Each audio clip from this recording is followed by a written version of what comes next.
They showed up at my new apartment on a Saturday morning. I hadn't invited them. I hadn't told anyone the address. My mother, my father, and my sister stood in the hallway with boxes stacked on a dolly. My mother smiled and said, "Surprise. We're helping your sister move in." Not asking. Telling. My sister looked past me into the apartment, already scanning for her bedroom.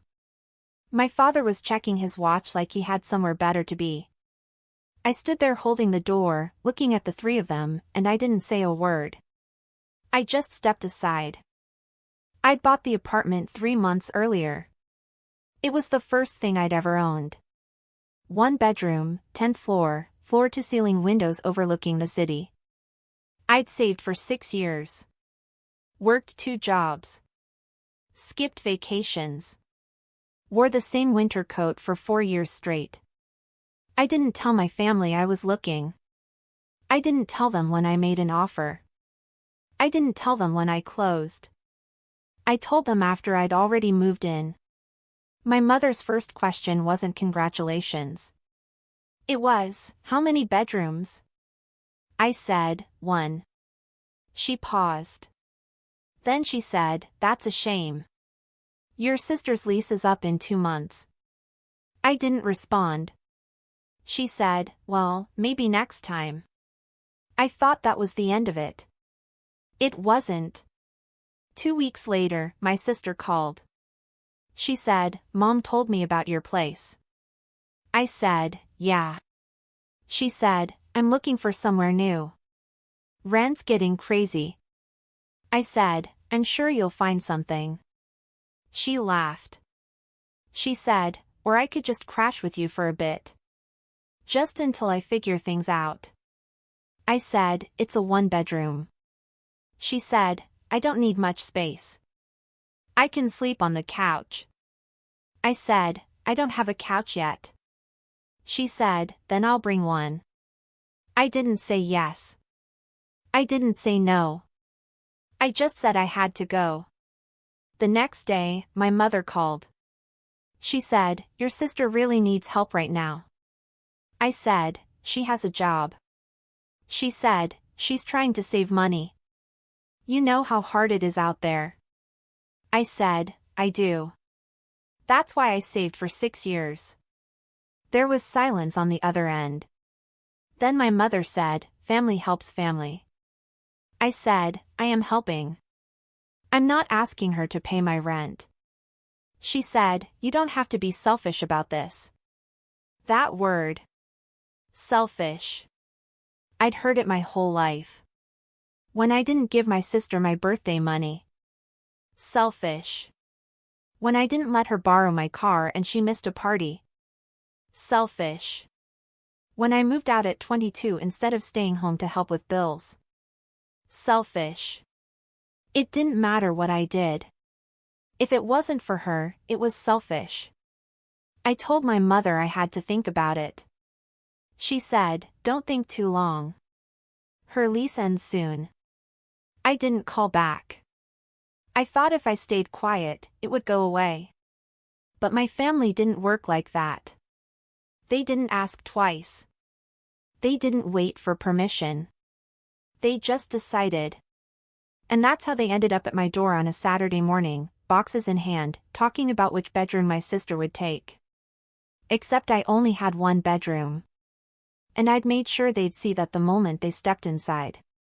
I let them in. My mother walked straight to the center of the living room and looked around. She said, "Where's the 2nd bedroom?" I said, "There isn't one." She blinked. She said, "You said you bought an apartment." I said, "I did." "A 1-bedroom. My sister set a box down by the door. She said, "So where am I supposed to sleep?" I didn't answer. My father sighed. He said, "This is a waste of time." My mother turned to him, then back to me. She said, "You knew she needed a place." I said, "You never asked if I had space." She said, "We shouldn't have to ask. You're her sister." There it was again. That logic. That assumption. I was supposed to know. I was supposed to offer. I was supposed to rearrange my life without being asked. My sister walked toward the bedroom. I didn't stop her. She opened the door and looked inside. My bed, my dresser, my clothes hung neatly in the closet. She came back out and said, "I guess I could take the bedroom and you could sleep out here." My mother nodded. She said, "That would work." I looked at her. I looked at my sister. I looked at my father, who was scrolling on his phone like he wasn't even listening. I said, "No." My mother's face changed. She said, "What do you mean, no?" I said, "I mean this is my apartment. I bought it. I'm not giving up my bedroom." My sister crossed her arms. She said, "So you're just going to let me be homeless?" I said, "You're not homeless. Your lease isn't up for 2 months." She said, "I already told my landlord I'm not renewing." I stared at her. I said, "Why would you do that?" She said, "Because Mom said I could stay with you." I turned to my mother. She didn't look away. She said, "I told her you'd help. Family helps family." I felt it then. That old familiar weight. The expectation. The guilt. The quiet demand that I shrink so someone else could expand. But this time, I didn't bend. I said, "I never agreed to that." My mother said, "You didn't say no." I said, "I'm saying it now." My father finally looked up from his phone. He said, "Just let her stay for a few weeks. It's not a big deal." I said, "Then she can stay with you." He said, "We don't have the space." I said, "Neither do I." My mother's voice went cold. She said, "We helped you when you needed it." I said, "When?" She didn't answer right away. Then she said, "We let you live at home until you were 22. I said, "I paid rent." She said, "Not enough to cover what you cost us." There it was. The bill I'd never known I owed. My sister sat down on one of the boxes. She said, "I can't believe you're doing this." I said, "I'm not doing anything. You made a plan without asking me." She said, "Because I thought I could count on you." My mother stepped closer. She said, "If you don't let her stay, don't bother coming to family dinners anymore." I felt my chest tighten. Not from fear. Not from guilt. From relief. Because I finally heard it. The thing that had always been there, just under the surface. I wasn't family. I was a resource. I looked at my mother and said, "Okay." She blinked. She said, "Okay, what?" I said, "Okay. I won't come to family dinners anymore." My sister's mouth fell open. My father said, "You're being ridiculous." I said, "No. I'm being clear." I walked to the door and opened it. I said, "You need to leave now." My mother didn't move. She said, "You're going to regret this." I said, "Maybe. But this is my home. And you're not welcome in it." She stared at me for a long moment. Then she turned and walked out. My sister and father followed. I closed the door behind them. They took the boxes with them. I stood in the silence of my apartment and waited to feel something. Guilt, maybe. Regret. But all I felt was tired. My mother called that night. I didn't answer. She called again the next morning. I let it ring. She sent a text that said, "Your sister is staying in a motel. I hope you're happy." I didn't reply. My father sent one message, "You've always been stubborn." I blocked his number. 3 days later, my sister posted on social media about family betrayal. She didn't name me, but everyone knew. Some cousins messaged me. They said I should apologize. That family comes first. I deleted the messages. One aunt called and said, "Your mother is heartbroken." I said, "She'll survive." She said, "You've changed." I said, "Good," and hung up. My sister found a new apartment 2 weeks later. A friend of hers needed a roommate. She didn't tell me. I saw it on her Instagram. My mother sent one final text, "Don't expect us to be there when you need help." I wrote back, "I won't." That was 4 months ago. I haven't spoken to any of them since. I don't go to family dinners. I don't get calls on my birthday. I don't get invited to holidays. And I'm fine. Better than fine. I come home to my apartment and it's quiet.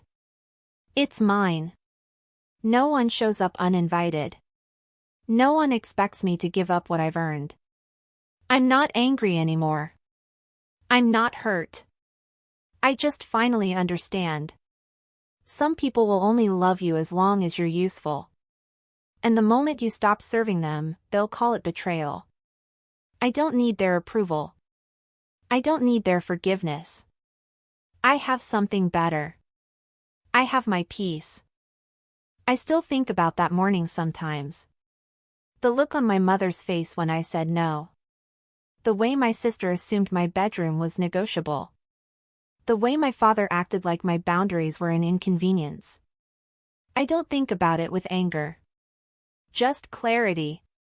They really believed I owed them access to my life. That because we shared blood, I didn't get to have limits. And maybe that's what hurts the most. Not that they asked. But that they never considered I had the right to say no. I've learned things since then. I've learned that silence isn't always weakness. Sometimes it's the kindest thing you can offer people who don't want to hear the truth. I've learned that family isn't a free pass to take whatever you want from someone. And I've learned that the people who call you selfish are usually the ones upset that you stopped being convenient. My sister moved in with her friend. Last I heard, she's doing fine. My parents are still together. Still hosting dinners I'm not invited to. I don't miss them. I thought I would. I thought there'd be this aching gap where they used to be. But there's not. There's just space. Clean, quiet space that I get to fill however I want. I've started hosting my own dinners. Small ones. With friends who ask before they assume. Who celebrate my wins instead of resenting them. People who don't show up with boxes and expectations. I bought a couch last month. A nice one. The kind I'd never let someone crash on and ruin. I hung art on the walls. I painted the bedroom the exact shade of blue I wanted. Every single choice in this apartment is mine. And no one can show up and tell me it's selfish to want that. I don't know if my family will ever understand why I shut the door that day. I don't think they want to. But I'm not waiting for them to get it anymore. I spent years trying to earn a place at their table. Now I have my own. And the only people who sit here are the ones who respect that it's mine. I don't need their forgiveness. I don't need their approval. I don't need anything from them at all. And that might be the most freedom I've ever felt.